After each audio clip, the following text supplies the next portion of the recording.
thrilled that you're here. I'm Samantha Sacken. I'm Senior Director of Communications here at Organic Valley, and my lovely co-host, Julia Hugo, Director of Co-op Stewardship and Governance here at Organic Valley.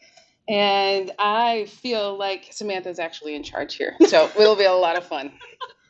No, we're actually, the person who's in charge is the person that we have to thank so much for everything that she does every single day here on National Farmers Day, which is Steph Tranel. So hi, Steph. Here I am out here hanging out with the girls on a less than beautiful, but still okay day on the pasture, huh? Thank you for joining us for a second hour here on our live stream. I know you joined earlier in the day, and so we're so thrilled to see you.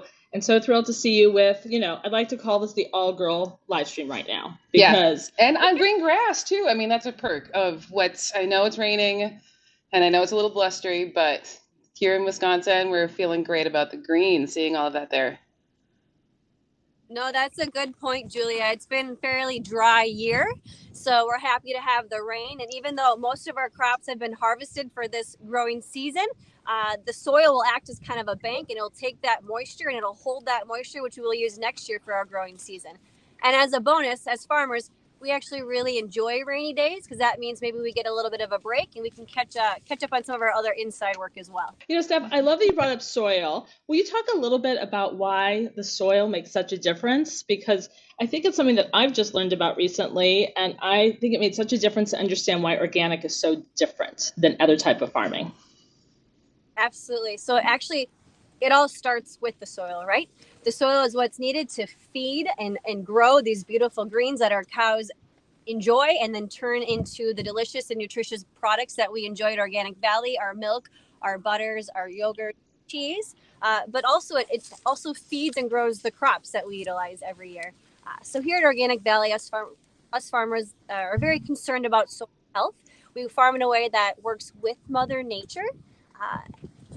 And we just feel like it's worked out very well. It's taken care of our cows. It's helped take care of our family. And again, it's allowed us to bring those delicious and nutritious products that you've all come to love. Will you talk a little bit about some of the beautiful ladies behind you and about just a little bit about their names? Just give us a little bit of background. We have a lot of schools joining us. And I think they'd really appreciate to understand more about these beautiful creatures.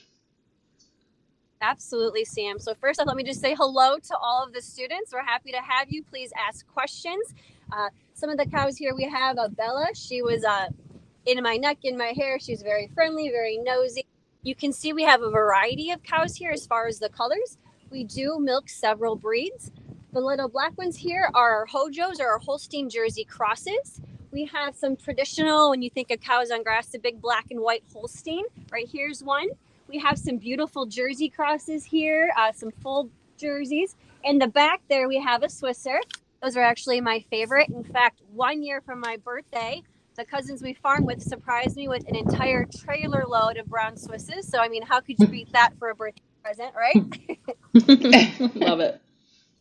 But while we talked earlier, all the cows are a little different. The breeds are a little different, but they all produce the white milk we come to love and enjoy. We do milk the different breeds because some breeds maybe give more of a higher quantity of milk, while others give a higher quality as far as the butter fats, the proteins that are very vital to the butters and the creams that we all enjoy. So we do milk a variety of animals here. You can see they're all enjoying this blustery weather. While I'm here in mittens and a hat and a coat, I haven't quite yet, but these girls are fine. Look they're calm, they're relaxed, they're eating. This is ideal weather for the cows. They like the cool, and they're happy to be out here on grass.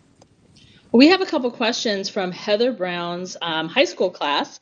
She wants to know, and a couple of other people are also asking, how many cows do you have? Sure, that's a great question. So I'm in here with probably about 60 to 80 cows right now.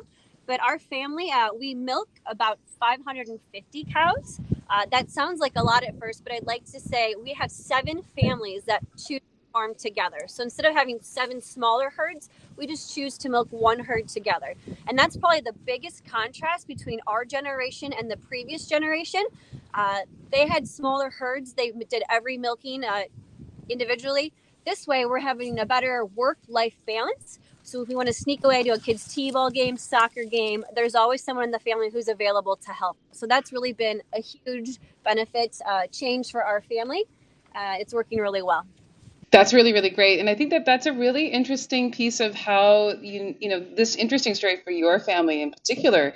Is there anything else you'd like to tell us about when it comes to what that's like to have multi-family, multi-generations of families and different, I know there's cousins and there's children and so just give us a little bit more of a picture about what does your family farm look like? Absolutely. So I married a 6th generation farmer. So all of those cousins I told you that we milked together, they're all the 6th generation. We can actually trace the Tranel family lineage all the way back to Germany. We're in Germany today. There are Tranels on the original home farm. So we're very proud of that. Along with that farming legacy, there's a great responsibility though too, right? So we are 6th generation raising the 7th generation on the farm, and we're taking care of this land, these animals, our farm, with the hopes that we can someday pass that farm on to the next generation. So that's a lot of responsibility to continue that family legacy of farming. On any given day, we can have up to 4 generations farming together. And to give you an idea of what it looks like, a couple weeks ago, we were chopping corn and we had uncles and grandpa in the tractor, and we had cousins, nephews, and nieces. And it's just so fun for us to see, Grandpa Joe's in the tractor with little JJ, or my son Ozzy is in with his dad, or godsons and godparents. It's just a really neat way to spend time together, all while, producing the product that we all need every day. Now that's a deep history for that side of your family. But what about you, Stephanie? How did you come to farming? Because I think your background's maybe a little different than that of the family you married into, isn't it? That's right. You are right. I was not part of a farming family. I met my husband in high school. I won't tell you how many years ago that was, but it was a few. It really stood out to me because while your average high school boy is talking about sports and cars and girls, Travis was talking about his cows and land and the chores he did after school. And I found it so fascinating. So we started to, and very stereotypically, our first dates were literally me learning to drive the big John Deere tractors or using the 4-wheel. So cool. I can remember, the puppies and the baby calves. And I think the initial shock and awe of coming out here from the city and just thinking there's so much space. And while you don't see the beautiful colors today, I mean, when you see the beautiful blue sky and the green grass and the sun shining, there is nothing more beautiful to me than this here and seeing the cows out on grass. So I quickly learned that this was a beautiful lifestyle, and I fell in love with the boy, but also the lifestyle. And I knew the one day we came in from harvesting and we were exhausted, and it had been a long day of working with uncles and cousins and brother. And mom and grandma were making a farm meal with products produced on the farm or in the garden. And I think right there it sunk in that this is exactly where I want to be. And this is how I want to raise my future children and family. So right then and there, I was done for. That was it. And here I am, that. Wink, years later now raising our own kids on the farm. Wow, that is so inspiring. We have some questions coming in about, as you talk about the story of your family and about the Tranel family and this connection to agriculture for a long time. I'm curious how you became an organic farmer and what that journey was from. I mean, organic has only been around for a certain number of years, so there was another way of farming before that, and how. Yeah, just tell us a little bit about that journey. Sure. Yep. So even before the transition to organic farming, the Tranels as a family were very much into grazing, which wasn't super common around here, right? Conventional farmers grazing, but it was always something that the Tranels did. There was a family choice due to difficult circumstances that led Travis to start the transition to organic. We also had an uncle that was an organic belly farmer, so that made that a less intimidating transition. But they decided as a family, this was before I came here, was that this would be a way to continue the family legacy in a safe manner. Safe for the land, safe for the animals, but also safe for the farmers. Because as organic farmers, we're not spraying the pesticides, the herbicides on the ground. So it really is a safer environment. And especially when I see my children out running through the fields in the garden in their bare feet, I don't have to worry about it. Now, we are getting a lot of questions right now in the chat, Steph. It is incredible. So one of them was from a 6th grade science class. They want to know how much milk each cow produces each day. And if you didn't marry into a farming family, what would you like to do? All right, great. So you students will have to help me with this because I can tell you that on average, our cows will produce 65 pounds of milk per day. And I can tell you, a gallon of milk average, I think it's like 8.6 pounds per gallon. So if you guys do the math, I'll have you tell me just how many gallons per day our cows are producing. That is a skilled mother move right there. Yeah. Good well question. played. Well And done. let's do it. Good work. Yeah. Good work. We like that. So while the math is being calculated, tell us about you, Stephanie. What would you do then if you were not farming? That's a great question. I have my degree in biology, so I've always known that I wanted to do around science, something around animals. I had talked about maybe being a doctor, but I think I fell in love with the boy. I love the family and the lifestyle, and I wanted to be a mom. So I really do have it all. I kind of giggle sometimes when I'm sitting here surrounded by hundreds of cows and acres of beautiful lush grass, or my organic veggie, fruit, flower gardens. Like, how did I get here? And there's no regrets. I'll tell you that. And maybe I talked at one time about being a marine biologist. I love the big sea mammals, but these mammals are my favorite right here. You're looking at them. I am happy as can be, surrounded by all these cows and kids and horses and family members. It worked out. Tell us, how often does a cow have a calf? And, Sure. and how long, maybe you could tap onto that for, like, how long are these cows with you? And is there a difference between organic farms and other types of farms around that?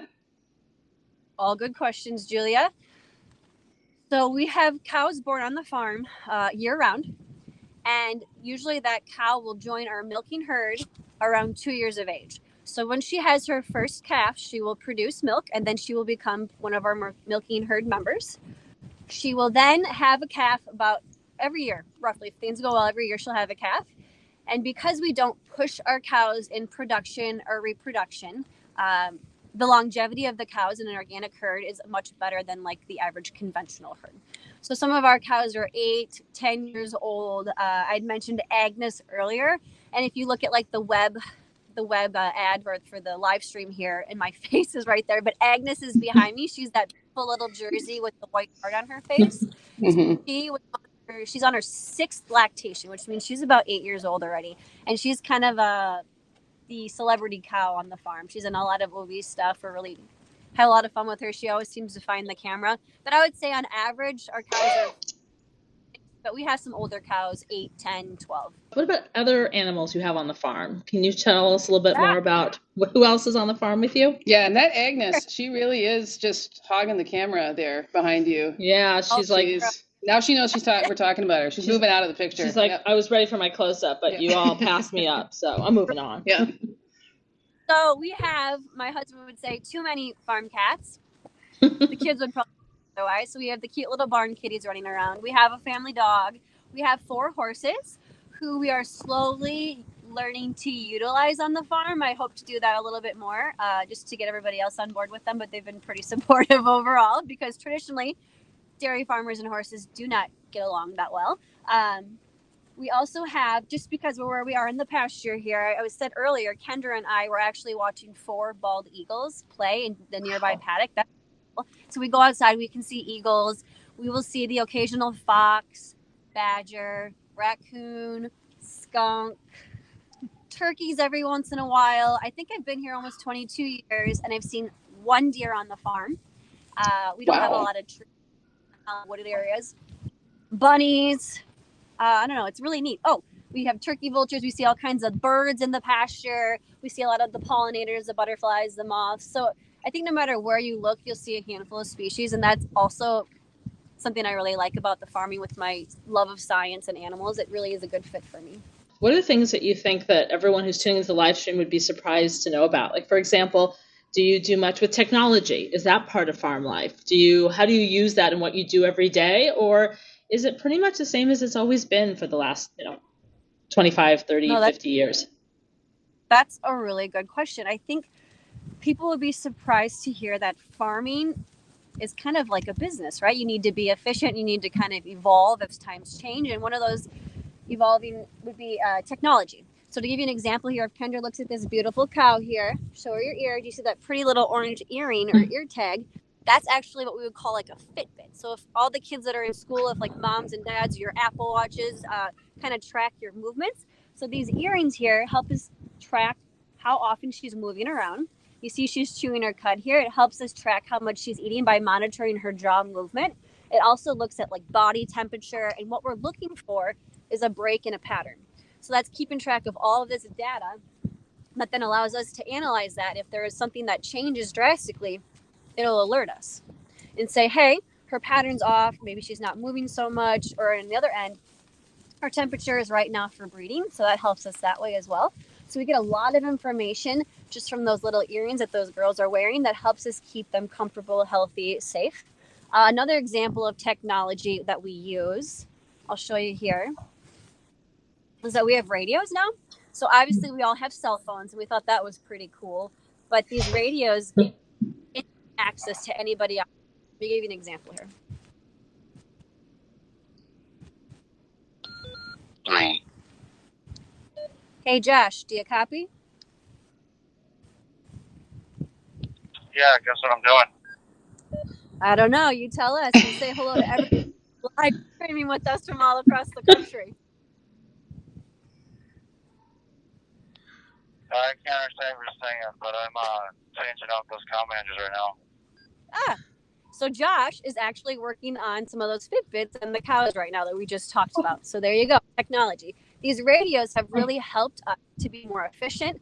It's good when we have this many family members working simultaneously on the farm to stay organized. We can talk to anybody and everybody hears the conversation and keeps us all on the same page. When we're milking, that helps keep track of like her production. So if there's a change in production and we say, oh, she needs to be looked at, there may be something wrong, that earring, we can use our cell phones to tell our facilities to sort her out. So we have a gate that the cows are walking through after milking. And if we alert that gate to a certain name or number, that cow will actually be sorted through technology and waiting for us when we're done milking so that we can address her needs. So that's really kind of cool. Really cool.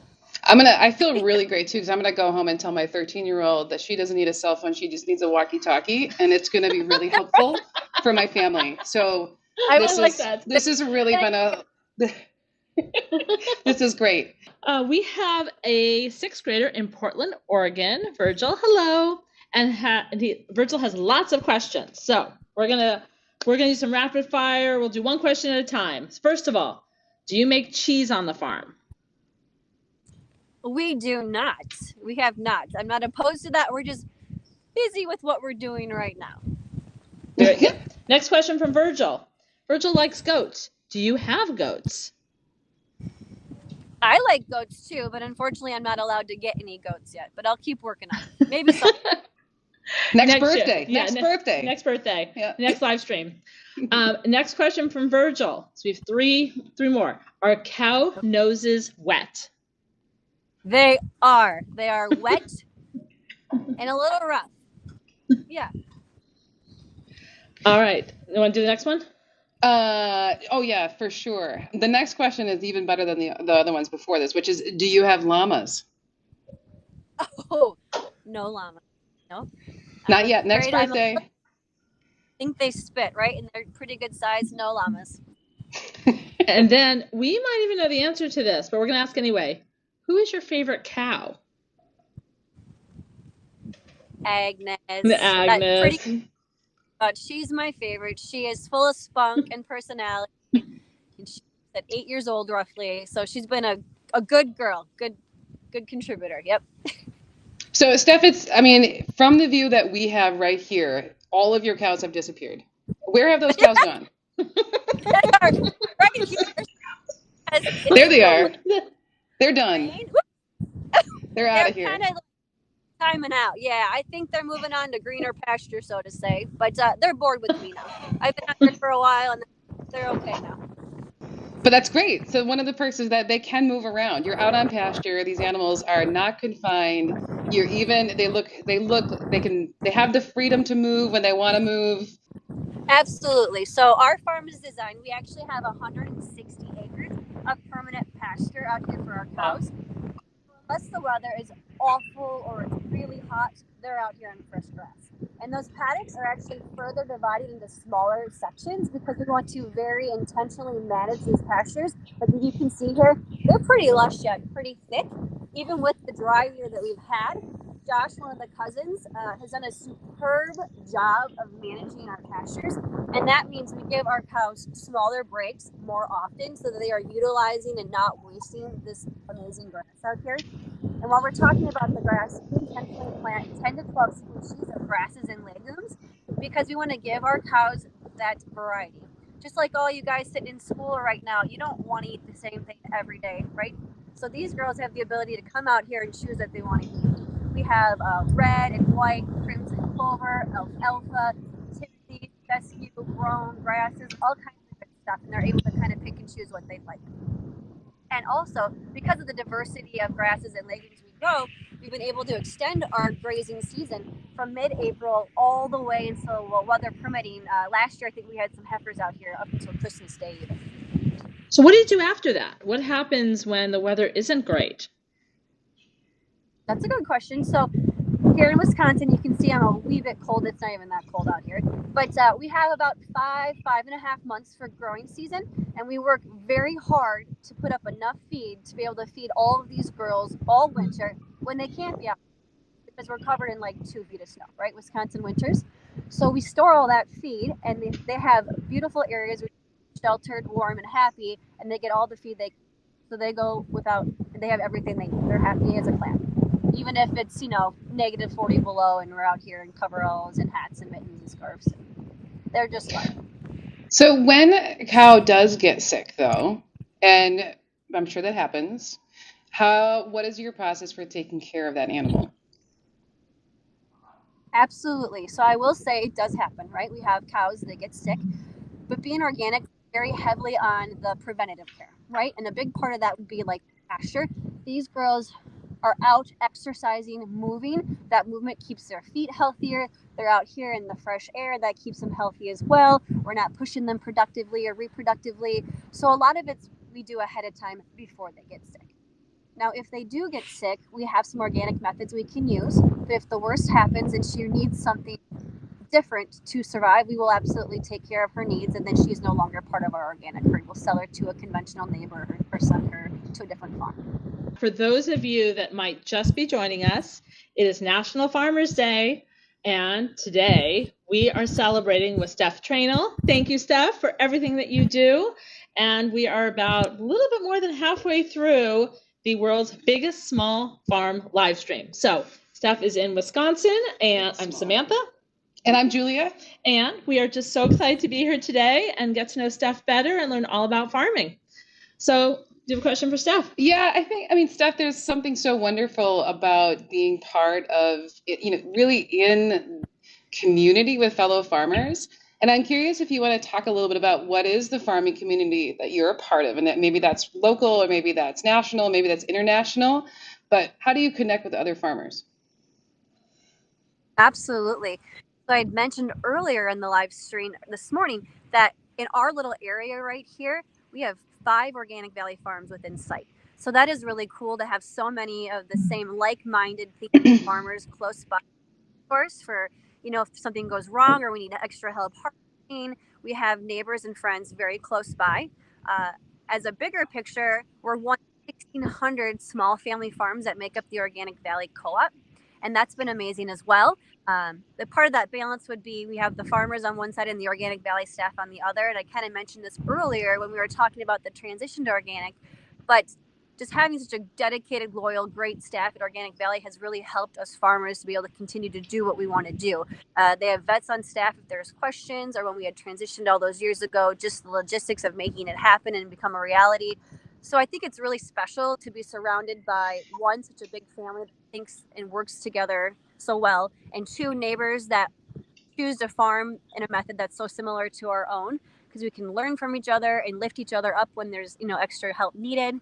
We're just very lucky to be in the area that we are. And for all of those classrooms, I forgot to mention this, and the teachers, you want to kind of show where our farm is, we're just a couple miles off the Mississippi River, the very southwest corner of the state of Wisconsin. So where Iowa, Wisconsin, and Illinois all come together. It'll give you a good idea of where we are. Steph, you and your husband are raising 5 kids on your farm. Can you tell us a little bit what it's like raising a family on a farm? That's a very different childhood than you had.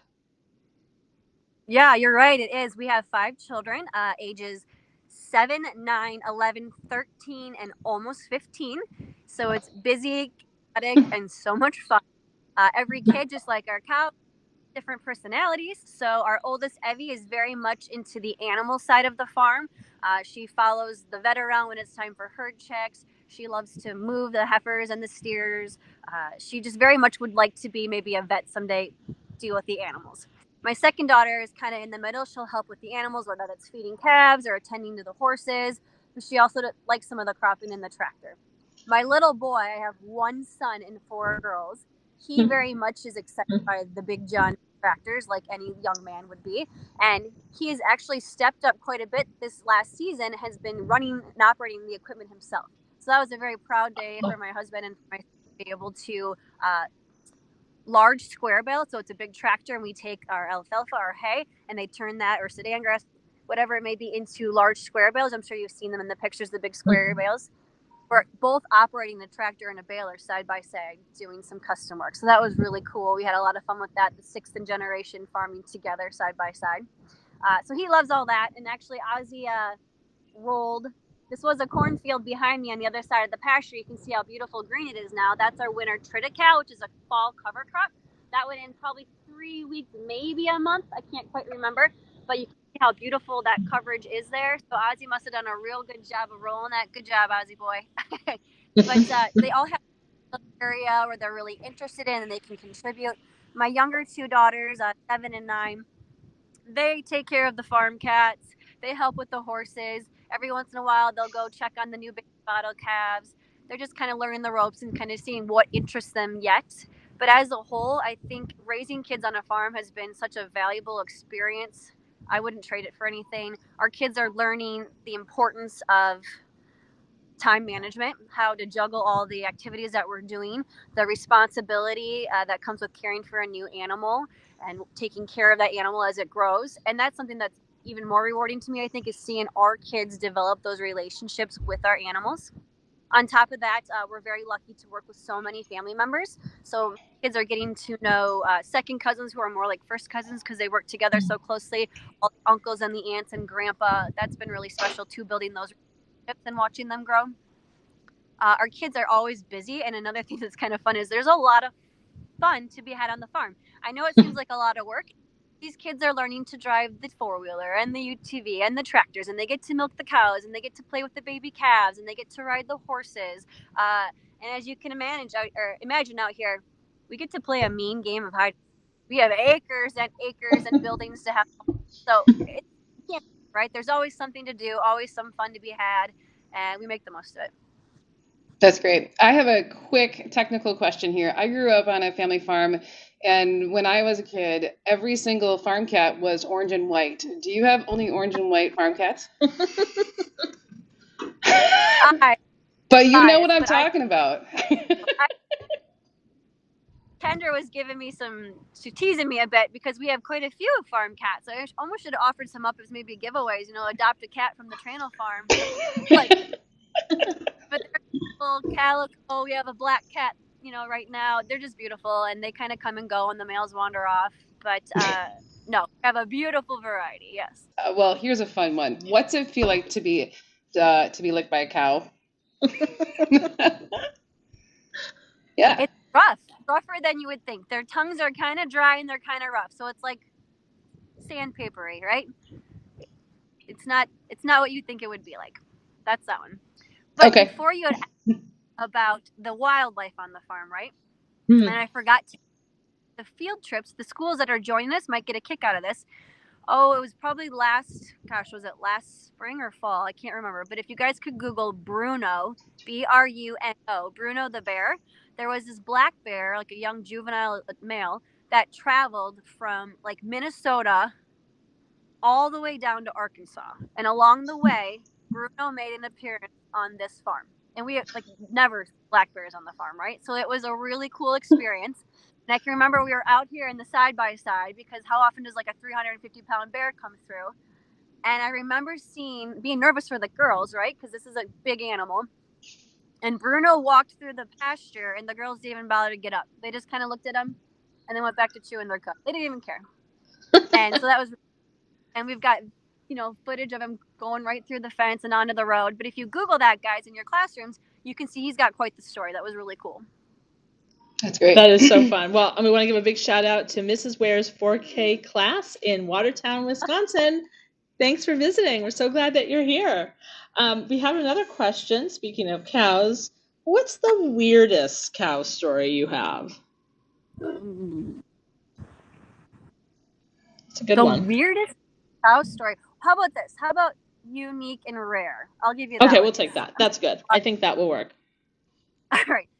Before we put in the technology in the barn, Travis and I would have to put our chore clothes on every evening to go back down to like our maternity pen where our girls are getting ready to calve, and walk through that barn and make sure that everybody was ready for the evening, that there was nothing happening, no one needed any assistance. So the one evening, and it was probably around Thanksgiving, because I remember it was really dark, it was wet, it was cold. Not a night I wanted to take my pajamas off and put my farm clothes back on and go out. But we did. Get down there, and there was a cow who was calving, and we knew that she was close, so we were kind of keeping an eye on her anyway. But we get down there, and we saw the baby's hooves, which is perfectly normal, and we sat there with her for a while, but she didn't seem to be progressing. So we decided to assist Mom and help deliver that calf, and we did.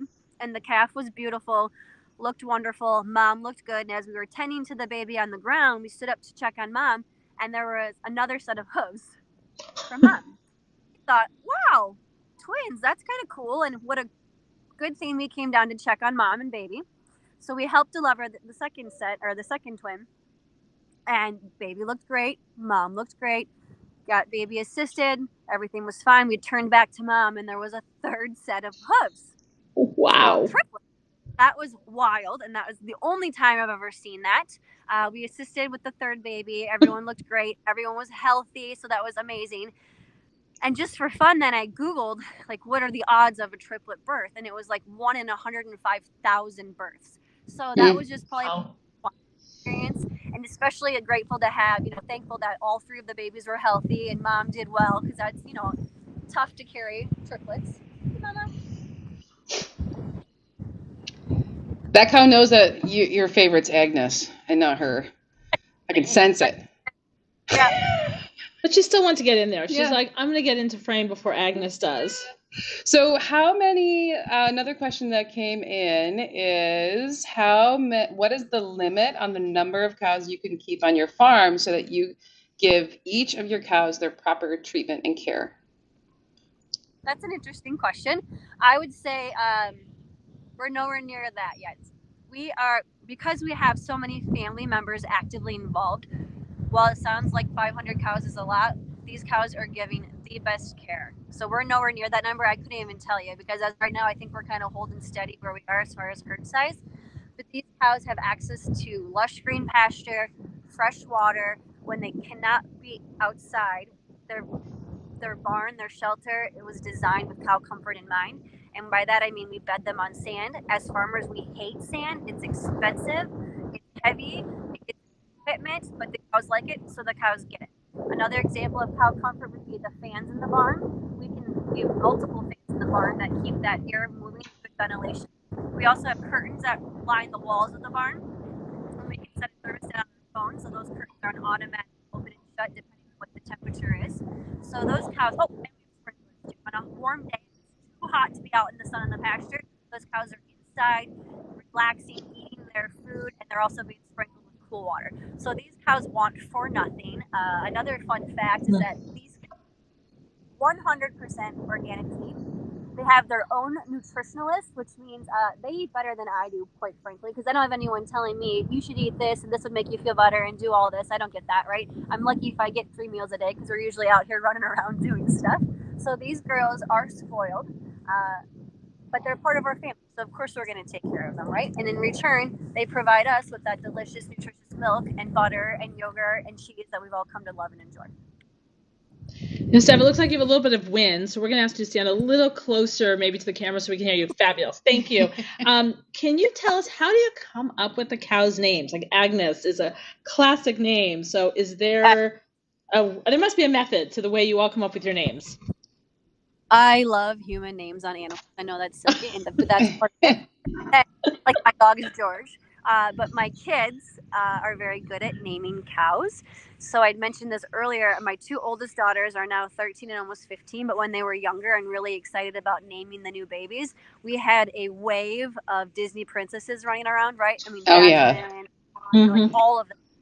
And then they kind of outgrew that. And now my younger two, 7 and 9, are coming in and getting excited. So I've got a whole nother set of Ariels and Jasmines and Moana and Elsa. But no, we try to stick to I like plants and flowers. They're getting frisky over here if you can see that they're kind of playing. Clover, peony, poppy. But sometimes too, when we're with the little calves, they'll show their personality and they'll get a name. Maybe they'll be sugar if they're sweet, or spice, or salty if they're a little spunkier, right? So we just have fun with it, whatever we come up with. That's fantastic. And we have a little bit of a pivot of a question, but there's a question that came in around did your parents support you in your decision to become a farmer, or was that a little surprising for them? So both my parents were entrepreneurs, like small business owners. And that takes a lot of energy, a lot of time, dedication, and work. And even with that, I think they thought I was nuts, because the farming lifestyle is very different and it's very demanding. And they can see, I think, how happy I am out here surrounded by cows and pasture and horses and kids and family members, that they're just happy for me. So absolutely, they've been supportive. I think the initial shock was like, what are you doing, lady? Right? That's a lot. But like I said earlier, many hands make work light. So it's worked out. Yeah. Do you think that in the future, based off of your, in your community, do you think that this model of having multiple families working together to run a farm is going to continue to happen, or more and more of that?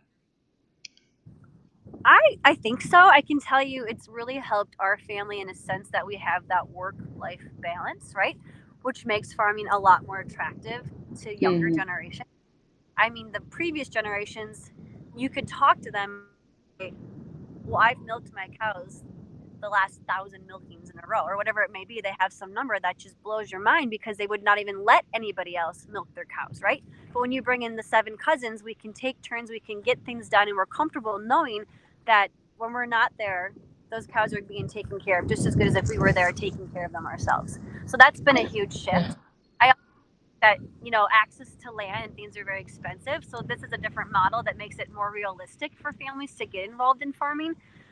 That's, like I said earlier, part of the main reason that we're still farming and we're still working this hard is because we're doing it not for just ourselves or our kids, but our kids' kids and their kids. Because once you stop farming, your family's probably done farming. It's not something you're going to be able to just jump back into, right? So there's a responsibility there to not drop the baton, so to speak. I'm going to do another shout out. We have Hayward Primary School in Hayward, Wisconsin visiting us, the 4K classroom. So hello, everyone. So happy that you're here. We also have the 4th grade, the Kickapoo Elementary School here in Wisconsin. So we're in Cashton, so not too far away. So hi to all of you. We're so glad you joined us. Why don't we do a quick speed round of questions? Since we have a lot of new people that have joined, we're going to ask you a bunch of questions about the animals and everything on your farm, and just go through that just to give those that have just joined us a little bit of background, because I know there's so many questions coming in about cows, which is so amazing. So here we go. Here's our speed round. Get ready. All right. Why don't we take turns? We'll each do a question. Okay. Yeah, okay. You lead. Okay. First question I'm going to ask you is, how many cows do you have on your farm? Okay. We milk about 500 to 550 cows. What kind of cows do you have on your farm? Good question. Behind me here, the big black and white, that's your traditional Holstein. Over here, we have a Swisser, a brown Swiss, my absolute favorite. We also have, like over here, the little black ones, some Holstein Jersey crosses. We have some full jerseys as well. I'm trying to look for one for you now, but they're more of that beautiful brown color. We have some red and white Holsteins as well, so we do milk a variety of cows. What do your cows eat, and do they have a favorite food? Ooh.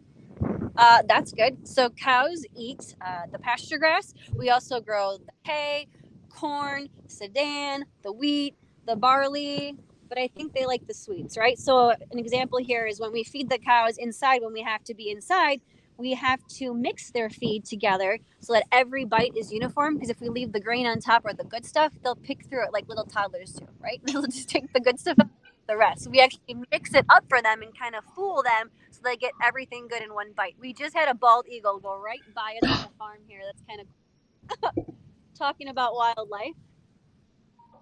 Awesome. I don't know if you guys can see Okay. it far, but bald eagles Yeah, everywhere. we can see Yep. it. That's amazing. Okay, we're still on speed. We're still on speed questioning. Yes. Okay, so cow what do speed you run. do with your cows in the winter? Good question. When they cannot be out here because of the weather, they have beautiful barns that they are able to relax and enjoy and eat and have fresh water in. But ideally, they are out here as much as possible. Do cows sleep standing up or sitting down or laying down? Laying down. You can see, well, actually, they all got up now. They were out here just relaxing so nice. They just lay down like us, relax. Can you tip a cow over? Give me a second, I'll try. Are you ready? Do cows make, are there cows that make chocolate milk? No. Darn it. Oh, really? It's your turn. Okay, another cow question. All right. What are do cows have different personalities? Yes, they do. As you can see right now, we've got some cows that are a little more adventurous, nosy. We've got some that are a little more reserved or shy. We've got the bossy cows. And that's where some of those fun too, based on their personalities. Just like kids, lots of personalities. What is your funniest cow story? Ooh. Well, I don't know if you saw it earlier, but just an example. I was standing out here earlier, and Bella, the cow, had her tongue in my ear. That's kind of gross, right? But I was able to talk. So they're very curious, very friendly. I think I saw Jordan was in the same boat earlier. The cows can get very close sometimes, like a giant puppy dog. Is there a name for the cow right behind you? We have that question that just popped up in the chat. Right here, this one? Yes. She looks That's tired. She does look tired. I'm tired too. But you can see she's kind of full of bursts. Like maybe she was having some fun and now she's tired. That's funny. That's amazing. As we wrap up our next sort of 10 minutes with you, is there anything that you would want to share with everyone on this live stream that maybe we haven't asked, but you think is helpful for people to know about farming? Well, first, I guess I would just like to say thank you all for coming and spending some time with me out here on the farm. We love doing these events, but even more so, we love to have people out here on the farm. A question I get asked a lot is, yeah, I live in the city or I don't farm, but how do I get involved? That I would say, hey, guys, go to your local farmers market and talk to some of those farmers that are growing your greens or your eggs. And I've never met a farmer who is excited to and willing to share their story with you and how they produce what you're buying. That's one way. Is go to the grocery store, maybe pick out a new fruit or vegetable that you've never had before and give it a try, and maybe cook with your kids if you're trying to get your kids more involved, introduce them to new foods. Another thing would be so simple, but even for the teachers, to let the kids plant like a little herb or a little bean in like a milk carton and watch them grow. It's really neat and rewarding to start something with the seed and then watch it grow. That's one big thing, is how you can be involved. Another thing I would say is that us farmers, we just appreciate the support. We love doing what we're doing. And without you buying our products, we wouldn't be able to continue to farm. So just a huge thank you. I'm so excited to spend this time with you. I love all the questions. Happy to take any more you may have. Yeah, we have a couple more for you. One of them is, what's the best lesson you've learned as a farmer? Oh, okay. This is a good one. I am a very A-type personality. I'm very organized. I like to be control and charge. And farming is like the exact opposite of that, right? You can do your best. You're so vulnerable to weather, whether that's drought or flooding, whether that's heat or cold. You can do your very best, but you're just not in charge, right? You're not in control. So I've learned very much to just go with the flow, do the best I can, work hard, and just kind of accept what comes. So that's been a huge mental transition for me over the years, is learning to let go a little bit. That's wonderful. A good lesson for all of us. I love that.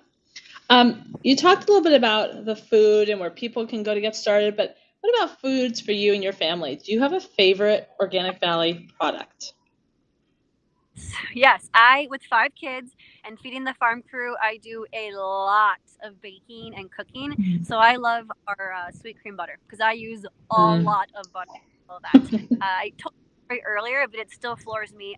The butter is so good that one day I saw my 7-year-old was eating the butter stick on the couch like you would eat a cheese stick. That's great. What products does your milk turn into? What organic, does it go into a fluid? Does it go into a carton? Does it go into cheese? That's a great question. So this has kind of transitioned over the years too, and it's gone back and forth. Right now, our milk is getting turned into the half gallons, and for a while they're turned into ghee, which is really great for cooking. And then a few years back, it was actually being dehydrated and turned into organic infant formula and being shipped to China. So that was kind of cool too. So it kind of depends on where the co-op needs our milk and how they can best utilize that. Another question we have back to cows, and we have some really wonderful questions about that. Can you talk a little bit about cow care? So cleaning, do you have a vet who comes? How much can you all do on your own? Can you just talk a little bit about that in general? So that's another benefit of having a really big family involved in the farming, because some of us like Josh, Adam, they're really good in like the daily maintenance and the knowledge of what it takes to take care of the cows. My daughter helps feed the calves. So it really starts with a good beginning when they're born, good colostrum, which is mama's first milk for all the kids in school. The calves get all that. But really, with all of us running around the farm at any one given time or point, there's so many eyes on all of these animals that if there is any issue, we can take care of it, right? But these girls, again, plenty of open space, pasture to exhibit their natural behaviors, fresh water, good quality feed, shelter when needed. These cows want for nothing. The vet does come every couple weeks because part of that is care as well. We do herd checks, which just tell us who's pregnant, and that's how we kind of group our cows to make sure that they're getting the right diet. In addition to that, too, they have a nutritionalist. I mean, how many of us, I said that earlier, can say that we have a nutritionalist? These cows get best feed all day, every day. They are spoiled. Thank you for the answer to that, but I keep getting distracted by this amazing hairdo that's taking place behind you on this cow. I mean, that is something. I feel like you maybe planned that to happen today because that's beautiful. I'll She tell you dressed what, up. it's cute on a cow. When your kid comes home with that kind of burr area in her mouth, you go, oh no, it's much cuter on You know, Steph, as we're getting ready to sort of wrap up, is there one last message or anything you want to share with everyone on the live stream that you just hope that everyone walks away remembering after their time with you on the farm? Sure. That we are proud to be Organic Valley farmers. We are here to protect where your food comes from. That means farming in a way that's good for the environment, good for our animals, but also good for us farmers. So please continue to ask questions, reach out, support Organic Valley, and buy our products. We really appreciate all you do to lift us up. Well, thank you so much. Happy National Farmers Day. It is always so great to see you. So much fun, and really appreciate the time and everything you do. Thank you, Steph. Take care. Go get warm. Happy National Farmers Day.